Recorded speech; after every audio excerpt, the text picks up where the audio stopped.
Good afternoon and welcome to the Culver City Monday Biz Motivation. Well, actually, it's Monday Biz Motivation with the Culver City Chamber. I'm Candance Simmons. I am the owner of All That and More Boutique. I'm also a board member with the Culver City Chamber.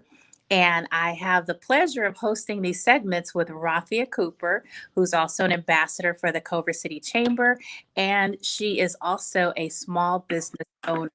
She owns Rafia Jewelry. And Rafia has the pleasure of introducing our guest.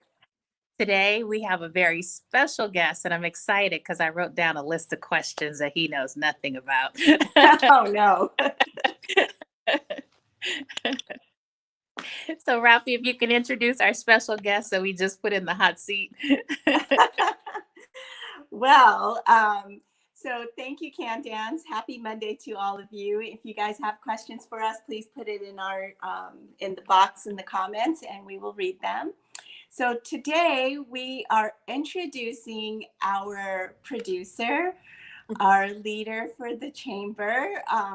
He sits behind the scenes every Monday for us when we do these lives. So Colin Diaz, president of the Chamber of Culver City, welcome to the show in front of the camera. Yes, it's a little different on this side of the screen, but I'll add this for Candance because if the questions get too hot, as Rafia alluded to, I do control the back end. So if this string happens to just crash mysteriously, it wasn't me.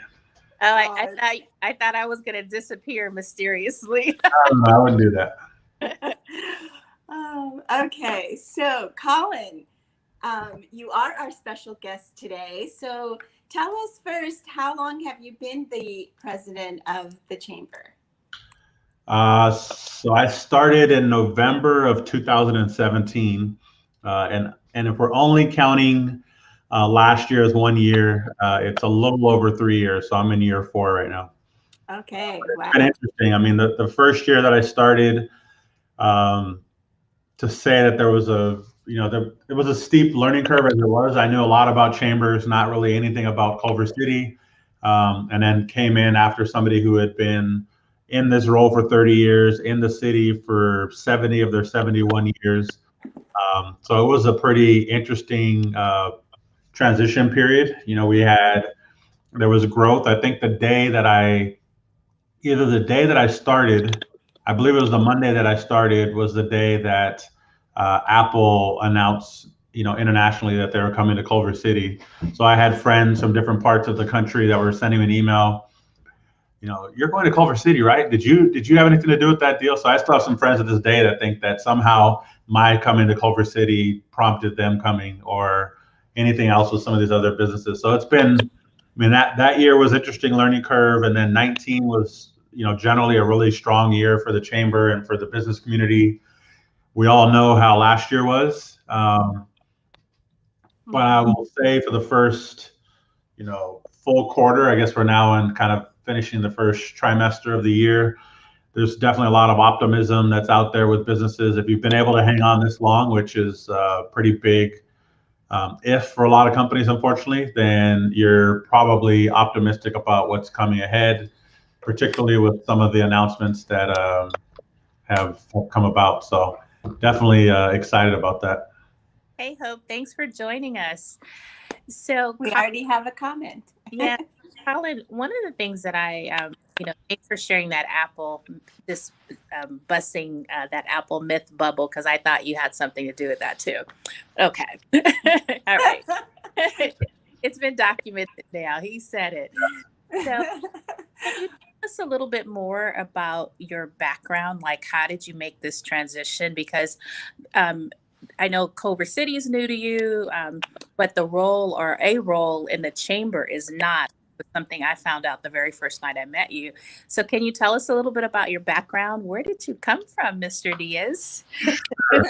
I'll give the Clip Note version, but I'll go back even further. So my dad's side of the family is from Honduras, an island, or off the island of the coast of Honduras, so island Roatan.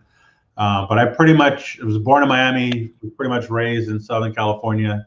And in undergrad, we won't get into the long story of why, but My major was film and digital media because I thought I was going to be a Foley artist.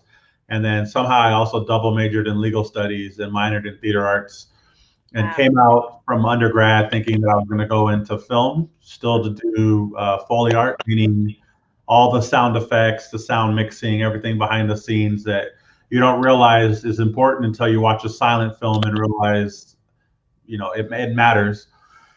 So I went to Chapman University and did an MFA there, only to come out and realize that everybody in LA or in Southern California at that time thought they were either going into film or television or something that, respect.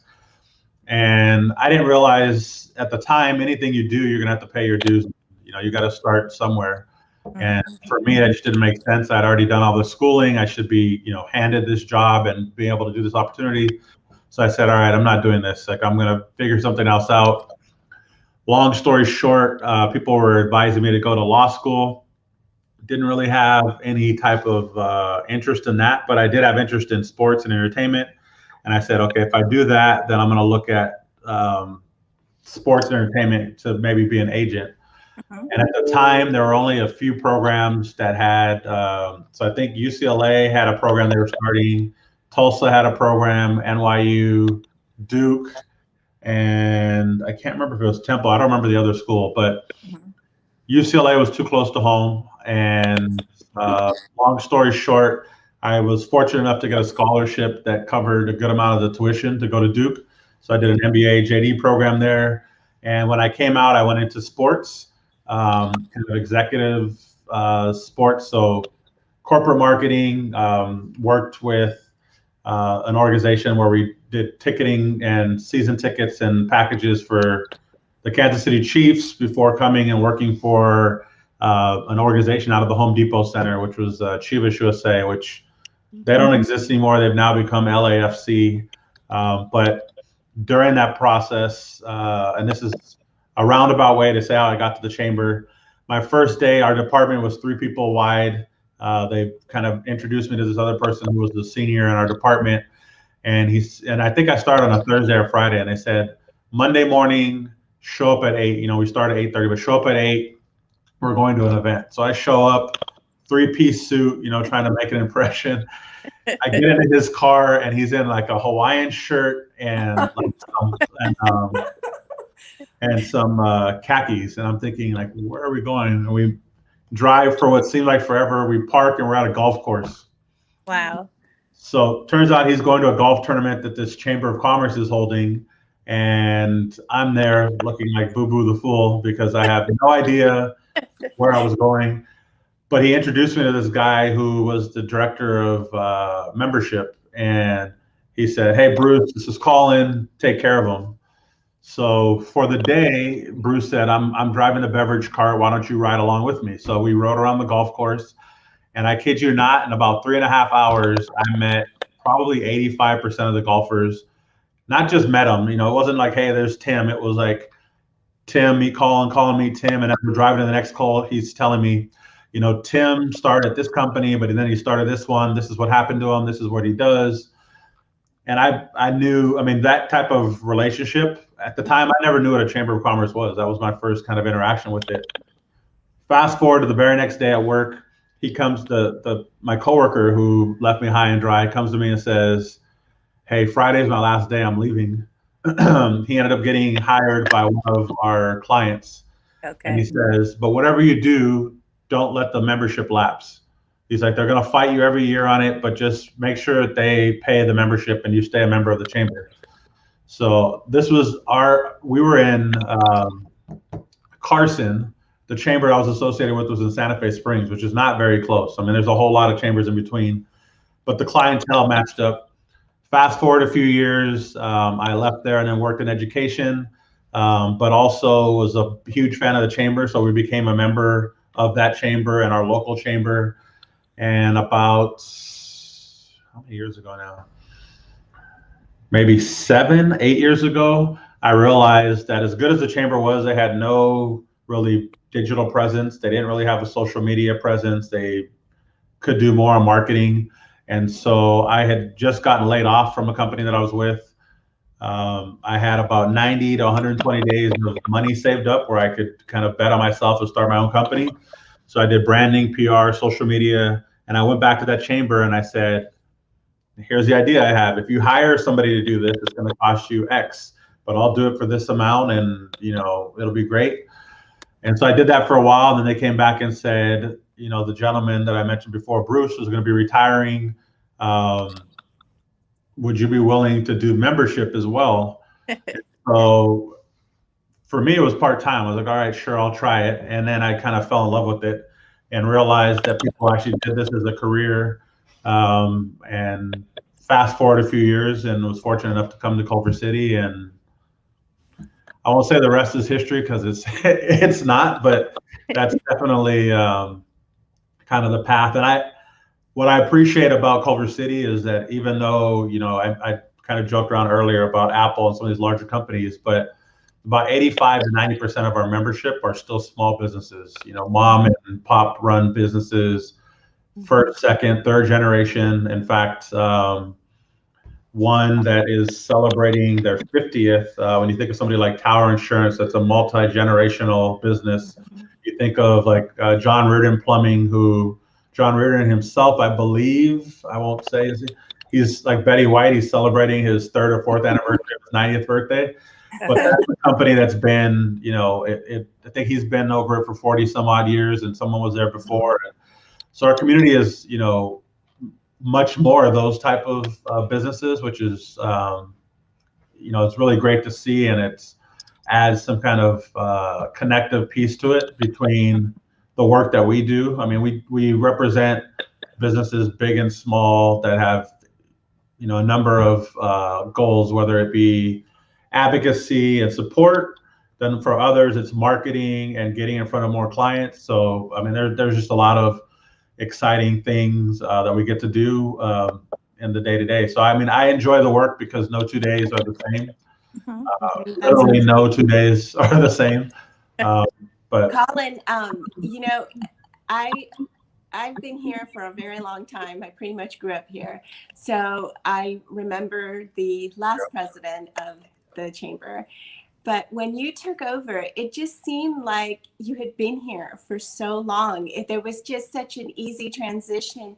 You seemed like you belonged, So I feel like you had quite an easy transition, but I'm sure that that's not always the case of what it appears to be. So tell us some of the challenges that you have faced while you've been taking over the Culver City.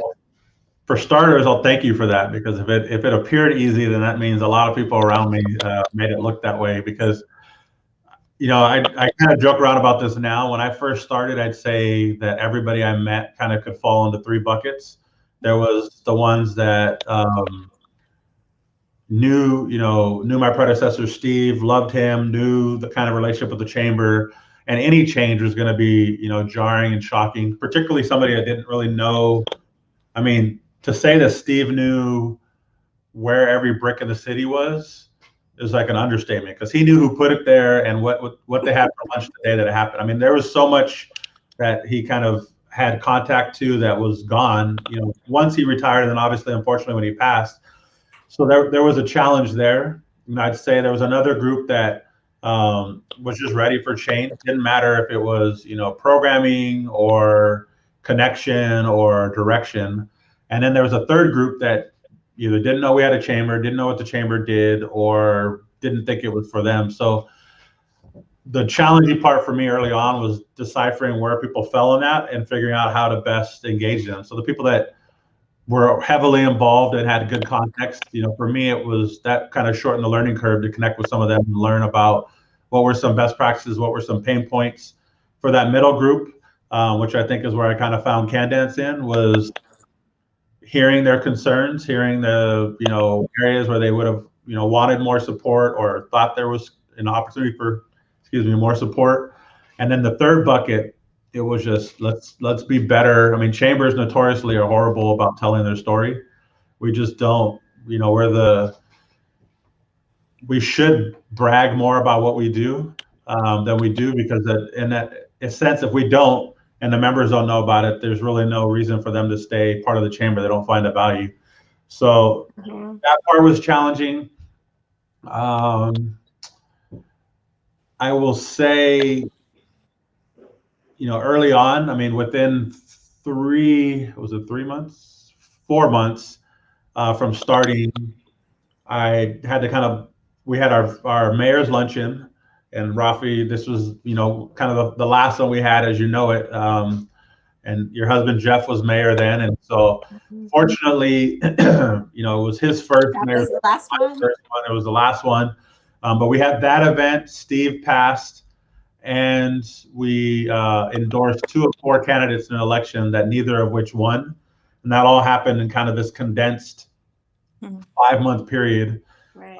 which definitely was challenging. But out of each of those, there were kind of silver linings that came. For the mayor's luncheon, we saw that as much as we wanted to keep that event the same and it changed, there was still an opportunity to bring people together. There was still an opportunity to revamp our installation, which is what we did a lot of.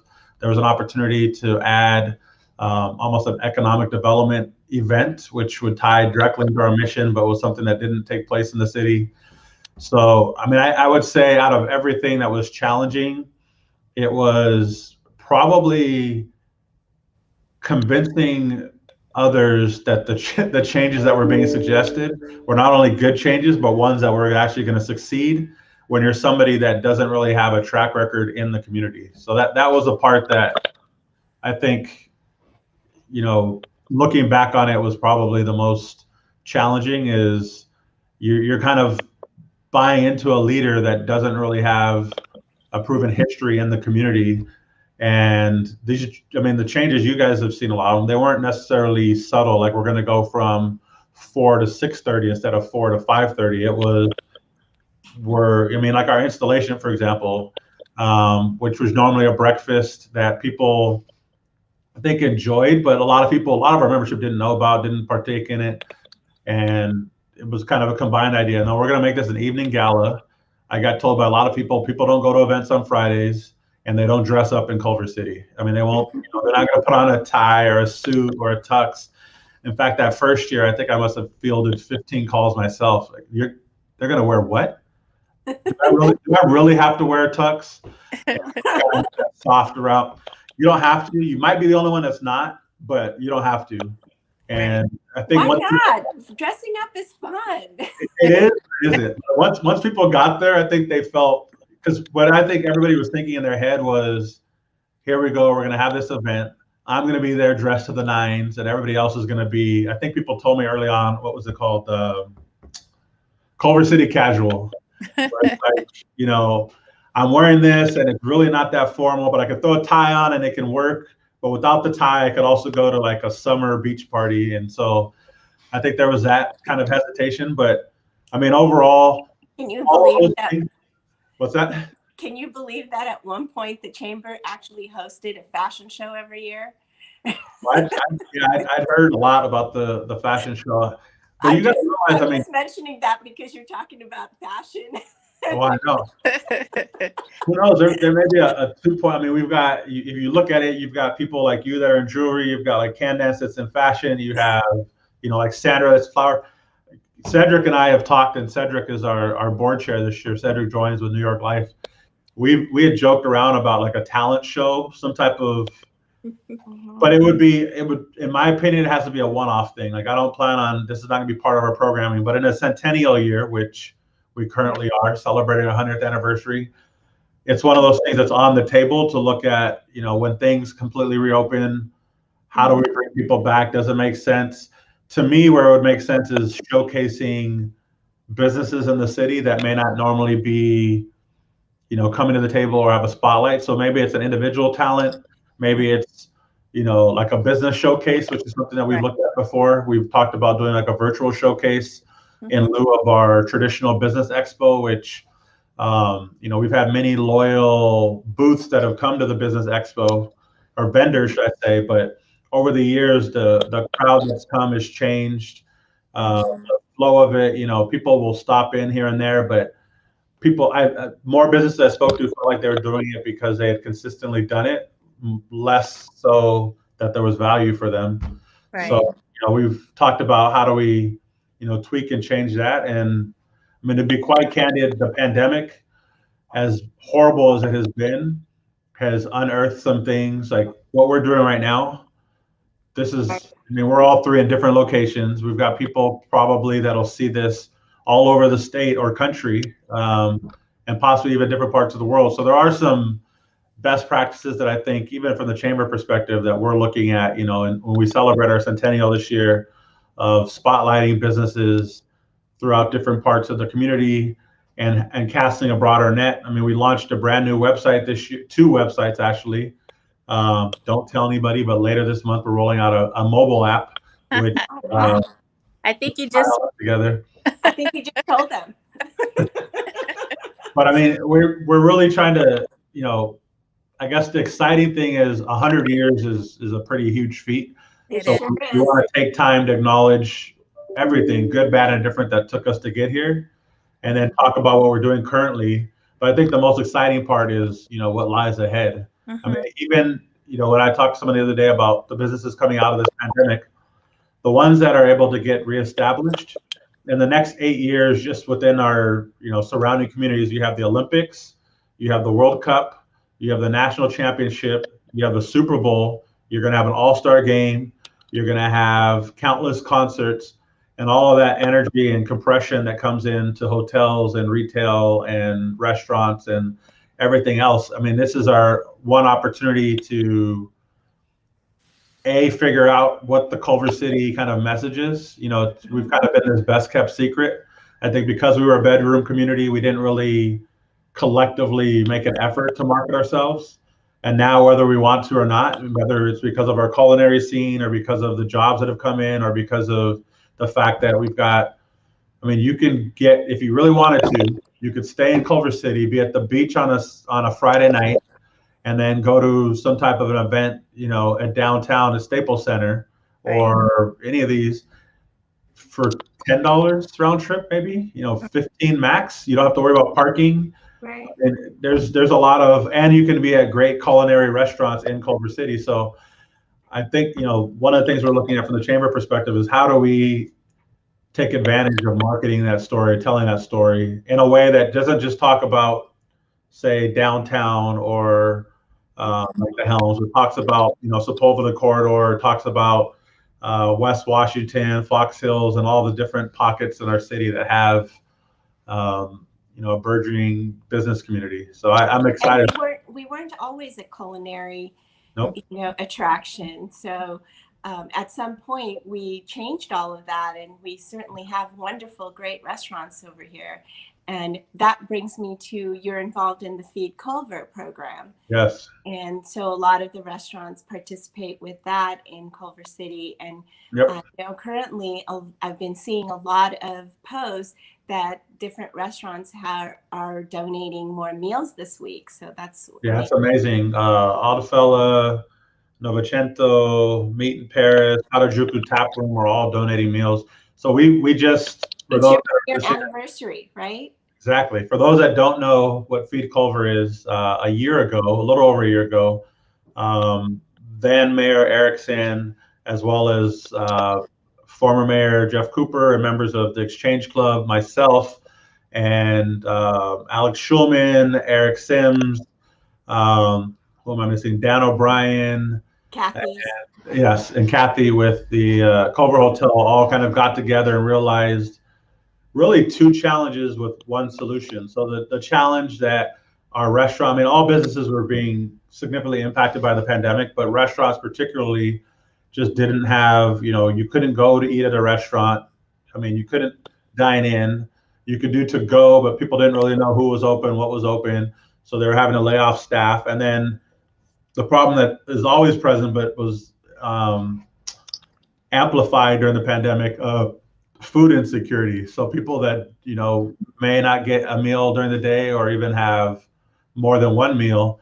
And so the kind of great idea and the nexus of it was, if we raised money through forming Feed Culver, and we were able to use the 501c3 that the Exchange Club has, we can raise money from individuals and businesses and purchase meals from our local restaurants, helping them stay afloat, helping them keep people employed, and then provide these meals to Grace's Diner, which is at Grace Lutheran's Church. Great organization that has been providing meals Monday through Friday for a very long time. So that was kind of how Feed Culver was born. When it first started, our community, I'm saying individuals in our community were amazing. I mean, they represented almost 75% of the initial seed capital. Since then, there's been a lot of money raised through, businesses and corporations. Here's my one shameless plug, and it's really not, well, yeah, shameless plug. The need continues, and we're at a point now where between individuals and businesses, if you have an interest in supporting, because this is definitely a very, very worthy cause, you can go to feedculver.org. There you can give right there directly, but you can also contact me if you'd like. So Colin at culvercitychamber.com if you happen to be a business and want to look at giving or underwriting. And if you're a restaurant and you are in the position to or capacity to donate or partially donate meals for a day, let us know. We greatly appreciate it. And it's one of the, kind of one of the third buckets. So the Chamber's mission statement is a catalyst for business growth and expansion, a connector of people, ideas, and resources, and a champion of strong community. And that last piece, Feed Culver ties into the champion piece. It also feeds into the catalyst, though, because we're able to, essentially stimulate revenue into and infuse business into local restaurants. So we're definitely proud of that and all of those that have given individually and corporately through that process. Absolutely. You should be very proud of that. Yes, you should. It's a great program. Colin, when you think about our membership and the small businesses as well as large businesses in the Chamber, is there a specific area, as you mentioned, the three missions of the Culver City Chamber, is there a specific area in which you think the members underutilize the Chamber? Collectively, I would have to say, and this is probably more of a knowledge one, is on the advocacy piece. So when you think about, and that could tie into the kind of the catalyst, I think connecting piece, everybody, people generally think of chambers of commerce as networking engines. But there is a component where we will branch people together and have that connector or convener piece. But the catalyst piece, until you run into a problem, most people don't think about that. Until you find out that your parking in front of your business is going away, or until you find out that the phone system that's being, or the fiber loop that's being laid down that you were so excited about coming isn't actually going to connect to your business, until you find out that, for example, like tonight, one of the discussions, without getting too much in the weeds, but I would highly encourage people to attend, is going to be on Hero Pay, which, on the surface sounds great to be able to pay employees that have worked during the pandemic additional for a set period of time.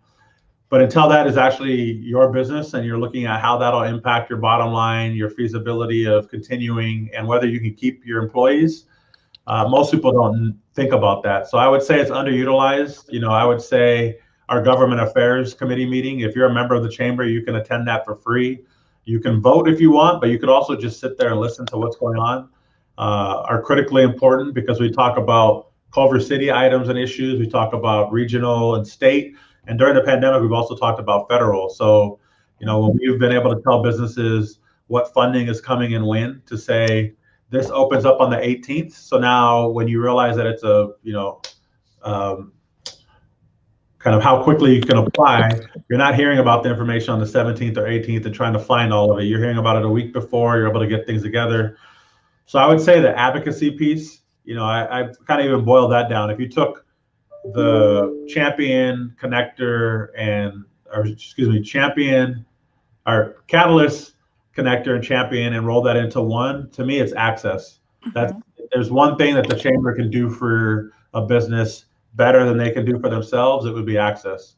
They may be great in a certain level of access, but whether it's working with city council, working with city staff, working with our new supervisor, new senator, soon to be new assembly member, That's one thing where we kind of live in the middle of that point, and I think it's an area where is underutilized in most chambers, but particularly in ours. And the ones that know it realize it. You only need one issue. I mean, if you look at our intro video, our marketing video, Chris Harris, who's with Hilo Liquor, Right. they were, clipping right along. Everything was going well. They wanted to open a tasting room because that would have been able to take their business to the next level. And they ran into, some challenges there with the city because there was no code that allowed that. So they were seeking what's called a code text amendment, and we were able to advocate for them at the what is it called, the Planning Commission, and also at Council. And that success has led to them now opening 2 other locations in other cities. So, those type of stories, even ones that have taken longer and maybe not had as strong an outcome, we've oftentimes been able to advocate for businesses in areas where they don't have the time or capacity to do so. Right. Now, I really appreciated Chris's story because he mentioned how the chamber was able to step in for him when he wasn't able to attend a meeting. And when I think about it from a small business owner perspective, we wear so many hats that oftentimes we're just in our businesses, operating our businesses and, shifting gears within the business. And we generally hear about state, federal, all these different requirements after they've passed. But there's so many opportunities for us to put the impacts out there before it passes that we don't know about or hadn't known about I didn't know about until I started engaging with the chamber, the government affairs meetings, and attending the city council meetings has also been something that has really helped in knowing the direction that the city is going in. And as you mentioned, the Heroes Pay. And I've really tried within the Raintree Plaza and other areas where I'm really connected to the business owners to encourage them, to let them know the things that I'm hearing and say, come, let your voice be heard. Because I think there's so many opportunities for small business owners to get out there and say, listen, if you do this, if we move in this direction, here's how it will impact my business, opposed to finding out about it, having a shift, and it's been eliminated. So, there's so many things that's a really good point. I'm pretty big on call to action. I call to action and kind of planning one meeting from the next meeting, or planning the next meeting from the meeting. And if there was a call to action I'd give to any business person that's listening, it would be multifaceted. One, connect with the chamber, because we're while you're scooping water out of your boat to stay afloat, we're ahead looking at the rocks that you're heading towards to be able to kind of help you navigate. But I would say there are policies both at the local and state level that will have immense impact, not just in are you profitable or not just will you possibly be, in trouble, but can you stay open? Do you need to pivot what you're doing? Do you need to hire more, hire less, make those changes? And those are things that are, is important. But the final piece of this that I would say is being present. Like, trust me, the council hears from me quite a bit individually, off the record, on the record, at council. But it means something entirely different when there's 10 other businesses and they can put a name and face to the business that they know. Oh, well, not only is he or she, this business has been in Culver City for so long, but they're my neighbor, or their kids go to my school. So those are pieces that I think, if there's a way of like, how can you be present more? It's lean on us to find out what you should be present for, and then carve out time to do it. Even if you have to submit comments online, but I think it's critically important to at least carve out time at the beginning. And you've heard businesses do it at the beginning of a council meeting to talk about items not on the agenda to raise a concern. And most of the time, the council is pretty good. If I've had this issue in front of my business, I don't know what to do. You'll hear, whether it's the mayor or vice mayor or one other council member that'll say, "Can I get your information? I'll connect with you offline." Yes. Where that wouldn't necessarily happen if you're just kind of fighting that issue on your own. Right. when you can't do that, though, reaching out to us, we do a lot of that legwork for our businesses. So, and also just, having a business community, just talking to each other as businesses. If you're on a street asking, like if you're talking about parking issues, whatever, talking to your neighbors that have businesses and finding out and creating that is very important as well. I agree. Yes. Mhm. Yes, I've really appreciated the advocacy that I've heard you do numerous times, Colin, during a city council meeting. And I know you've brought things to my attention I was unaware of. And I was like, wait a minute, I need to get to that meeting and share, or at least heighten the awareness with my neighbors what's going on in terms of plastic and recycles and, all of those things. So it's so important because we hate to get hit with it at the end of the day because we weren't paying attention to it by night. So, Mhm. Yeah, businesses like to be as predictive as possible, and the only way to do that is to have as much information as possible. So we try to do that as much as possible for our members. so Colin, new businesses are opening up in the pandemic. We had a chance to go to a ribbon cutting on Friday, Yep. but so many, well, not so many. I've seen several as I've walked the neighborhood of new businesses, and some that know about the chamber, some that do not know. What can we do to heighten the awareness of small businesses to connect with the chamber? How can we do that? Well, this is a good start. I think, there's really no one size fits all or no magic bullet, if you will. Mm-hmm. Some people still pick up the newspaper, every day, and they're reading through that. Other people are looking through their emails. Some will catch it virtually, word of mouth. So I think it's, everything and then some. Mm-hmm. I would call on and mention something, so Monica and Lauren, Monica Alvarez is my office and communication coordinator. Lauren Carter is our director of membership. And I talked to Lauren about this a lot.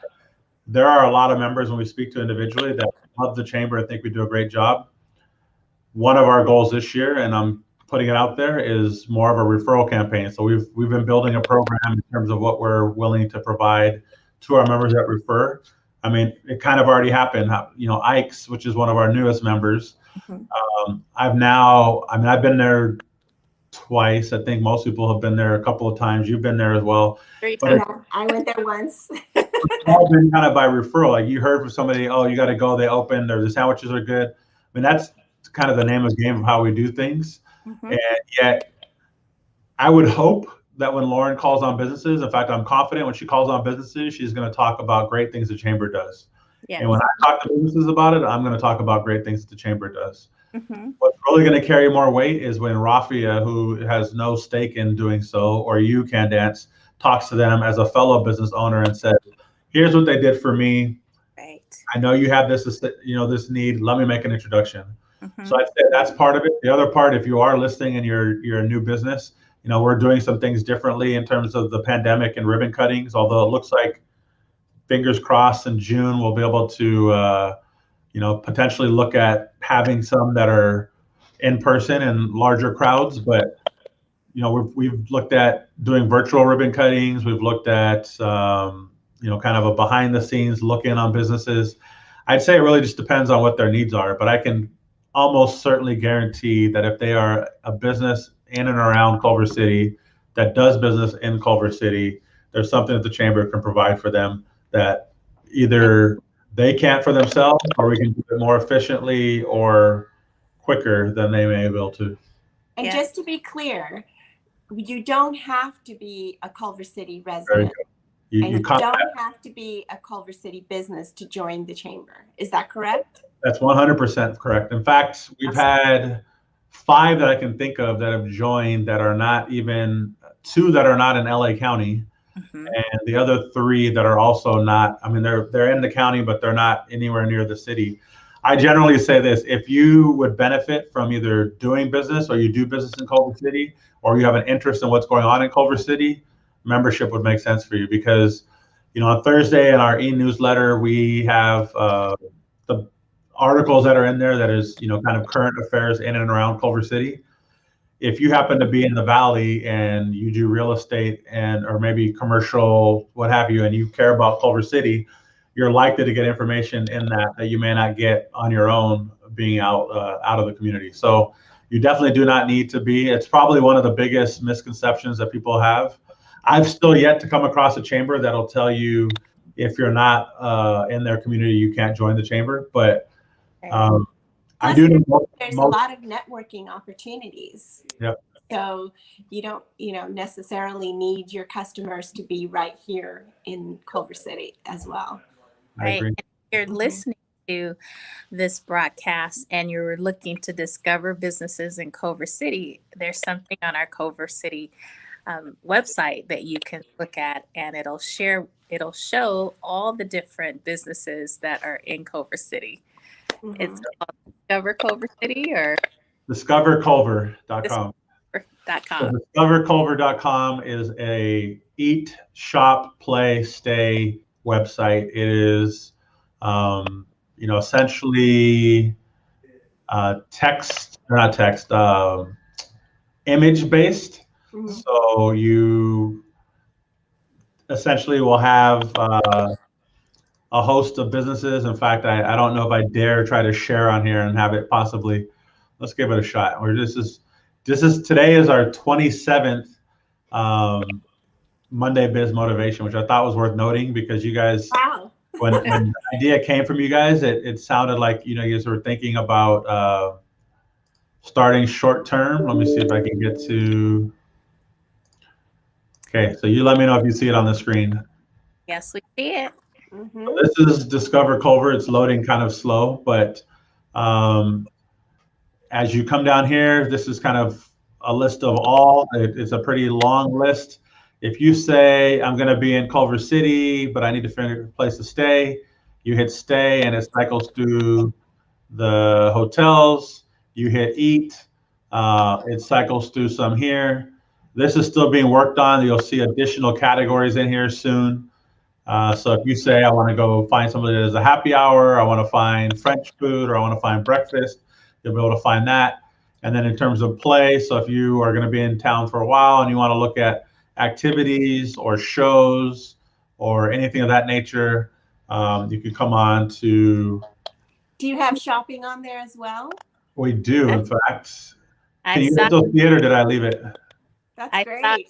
I saw yours on there. I saw mine on there. So there's some great places to shop in Culver City. Yep. That's wonderful. That's wonderful. So, and then the app will be able to tie kind of to both of those. I do, before we get to kind of upcoming events, I wanted to share some things before I forget that are rolling out this year. So in January, we rolled out our brand new website, culvercitychamber.com, same web address, but a complete overhaul of the site done by DigiCal, who's one of our members. And then you saw Discover Culver, which just launched last month, also done by DigiCal. We have a mobile app that's coming out later this month. I said it was a worst kept secret, so I'll share it formally. It'll be on both, it's on the Android and iOS.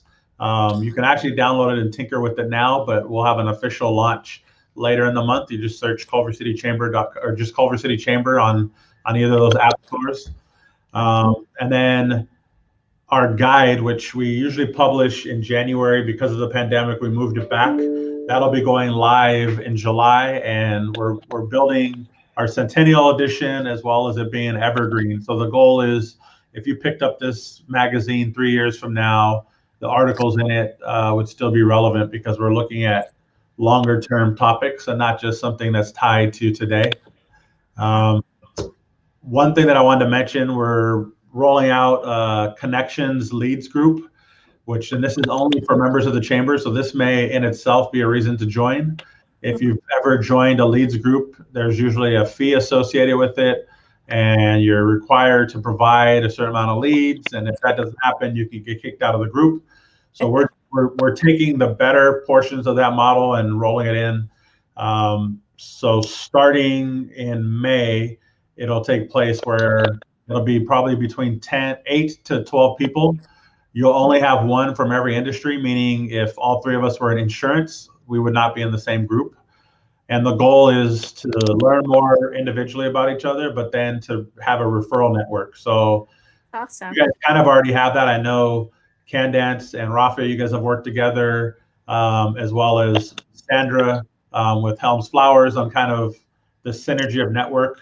Yes. I've seen it work really well before. You know, when you think of, I was able to connect a landscaping company with cleaning company and somebody that does rugs, that cleans rugs. And all three of them, they weren't really competing, but they have the same type of clientele. So they were able to go in, and if you're a landscape company, they'd say, if you care about this, we also have this opportunity to take care of the inside of your building too. And so it was a great way for them to have synergy in business. You could see that with, you know, I could see a restaurant, you know, partnering possibly with like a theater or something else to say, we're going to have this type of synergy. So that'll be rolled out. It's going to be free for our members. It's only going to be available for members. It'll start out virtually, meaning you'll have, you know, 8 to 10 that are meeting weekly. And if there's referrals to be shared, there will be, but there'll also be a component each week. There'll be somebody sharing, one person will share for a few minutes about themselves on a personal level.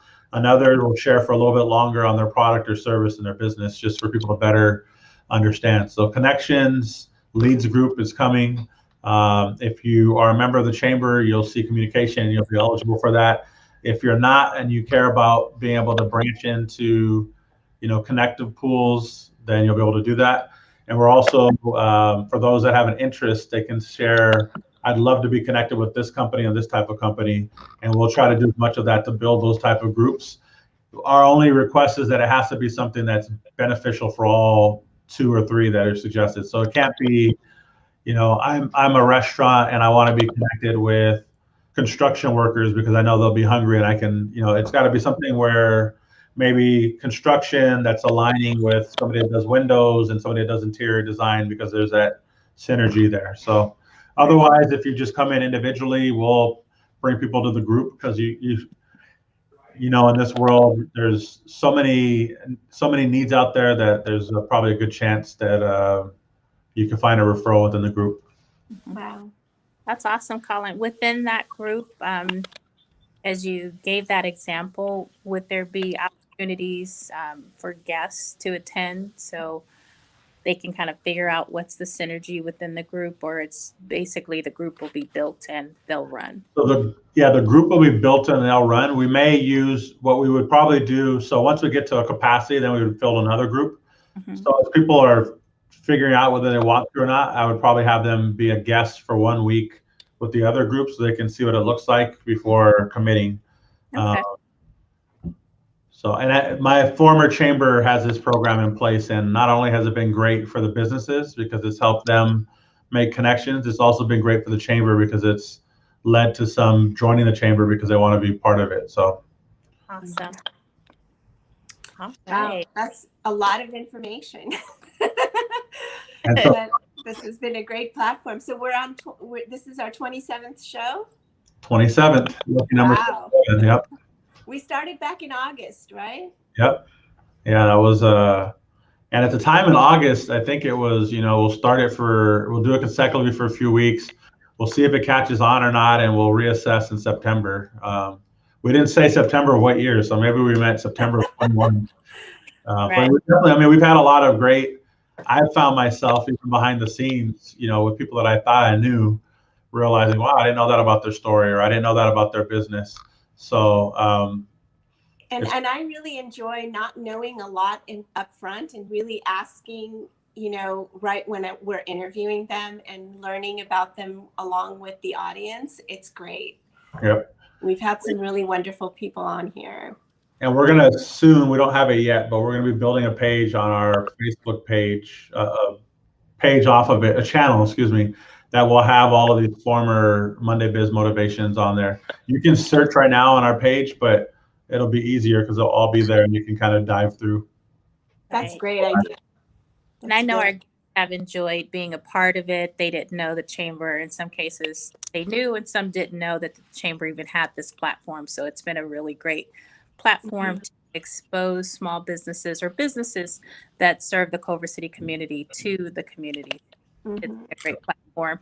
So if you're listening and you're like, hey, I'd like to be on the show, definitely reach out to myself or Rafia or contact the chamber and let us know, because we're always excited to welcome new guests to the show and allow our community to hear more about your business.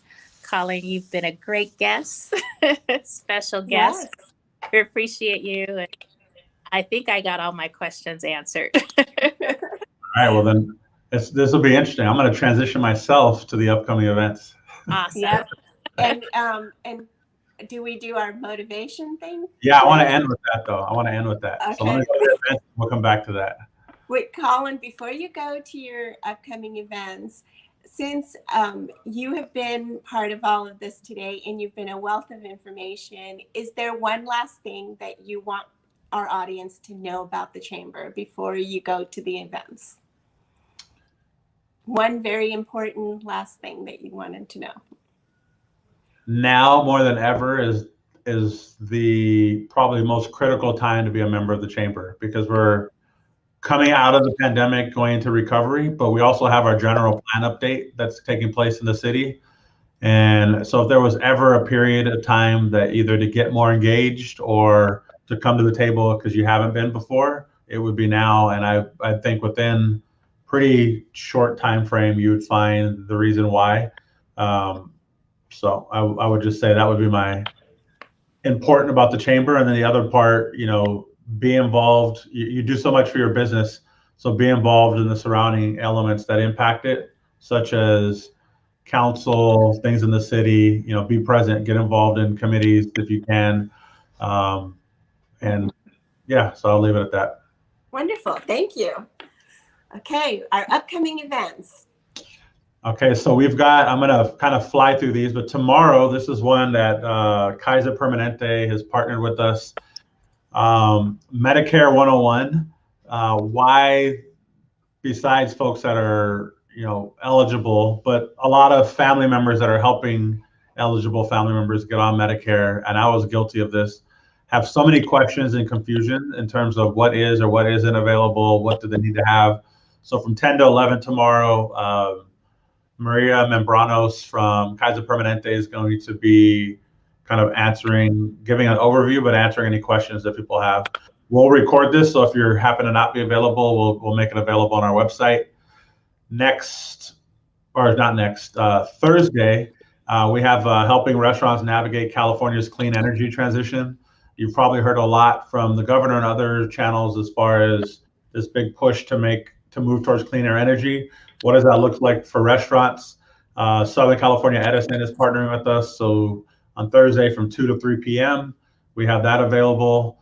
Later that day, if you happen to want to network instead, or you're not in the restaurant industry, we have a joint Thirsty Thursday, which will be with the Greater San Fernando Valley, Simi Valley, Sherman Oaks, LAX Coastal, Malibu Chambers.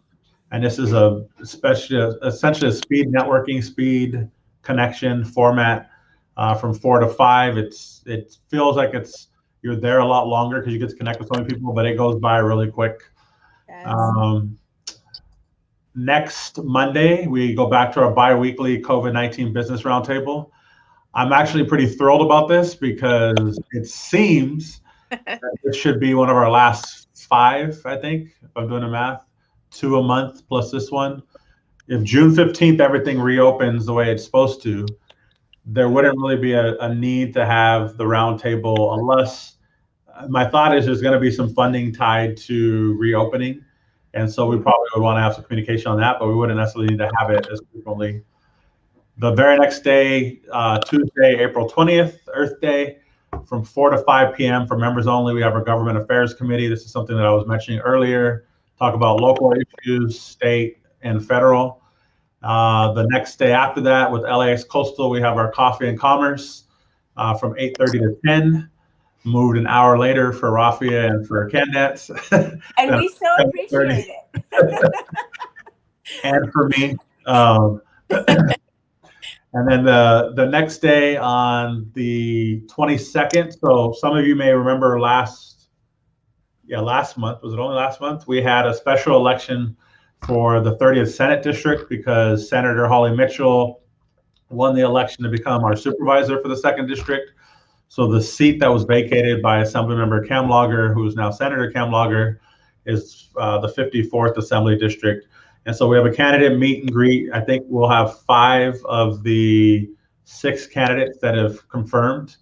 So you'll have an opportunity to hear from them, see where they stand on particular issues and what platforms that they're really running on ahead of the May 18th, which is the primary vote. And if it needs to happen, July 20th would be the secondary vote on that. So because there's so many candidates, it's quite likely they may still go to the secondary, but at least you'll be able to meet the candidates and learn a little bit more about that.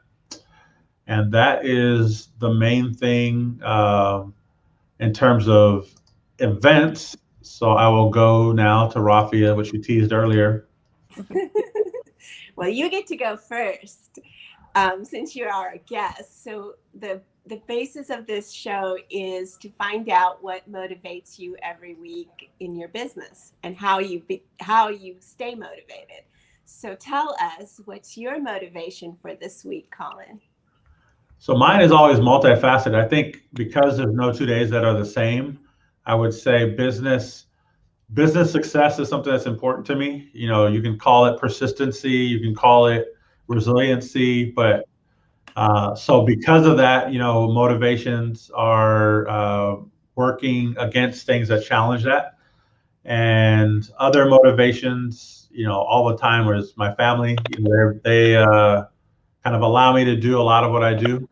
And I know that I'm fortunate, A, to have been able to work throughout the whole pandemic, but B, to work in an area where pretty much every day I feel like what I'm doing is helping businesses and helping others. You know, there's some days where we're just kind of buried in the mundane kind of paperwork that needs to take place for any business, and it's less about elevating one business, but I still look at that as everything we do to sustain ourselves allows us to be able to be there for our members. So I'd say my motivation is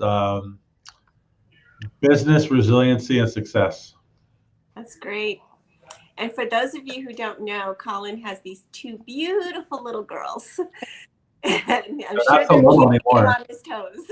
8 and 2, they're not so little anymore. And the 2-year-old is going on 15 and has more sass than there is days in the week.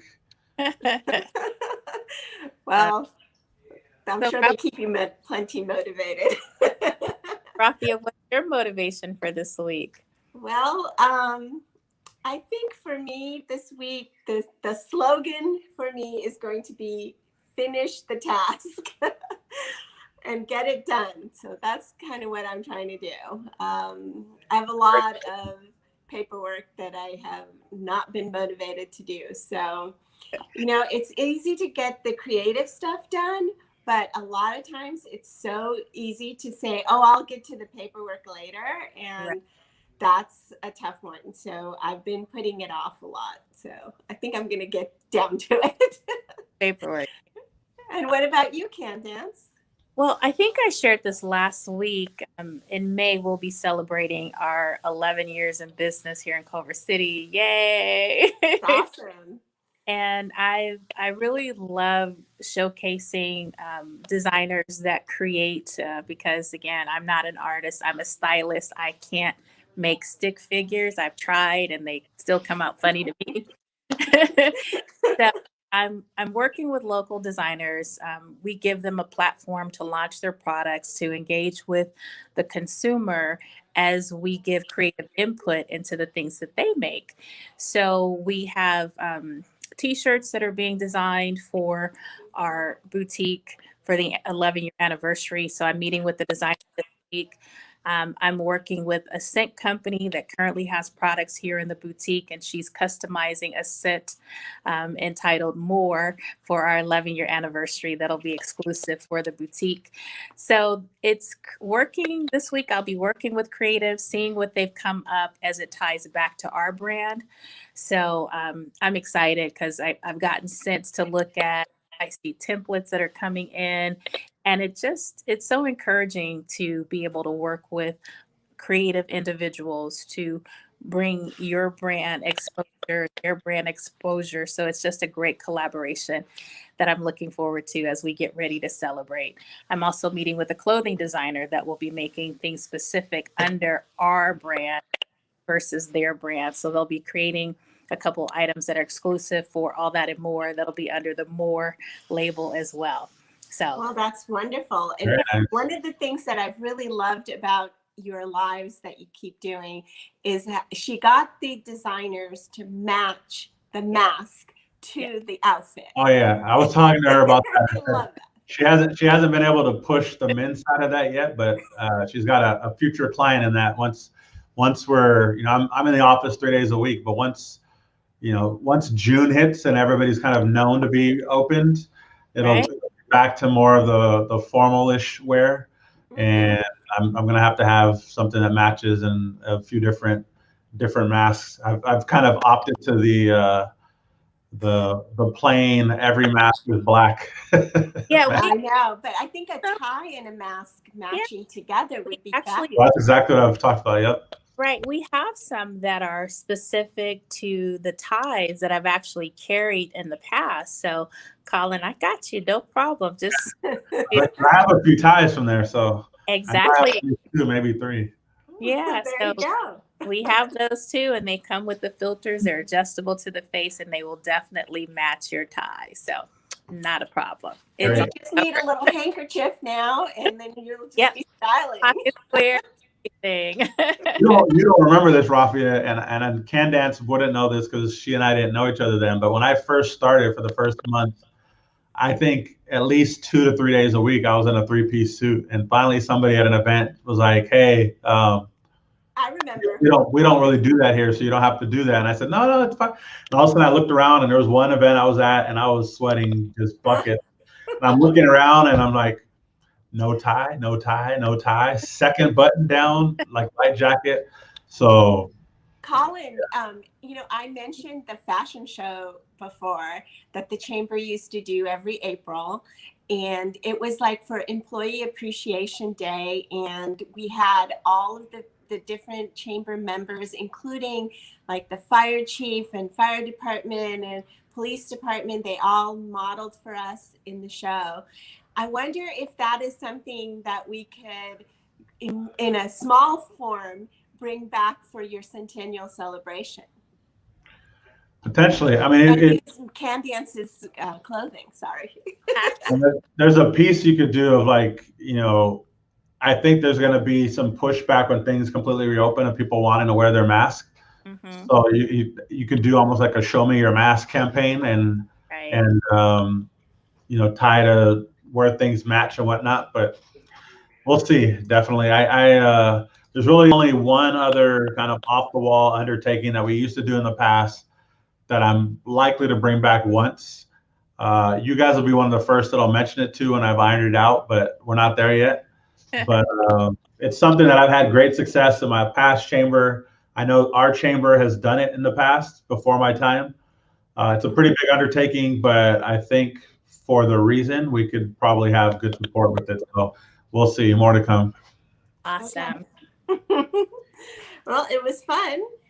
Yes. And thank you so much for coming on today. And again, if there's anybody watching that wants to be part of our show, please contact Candance or myself or the chamber.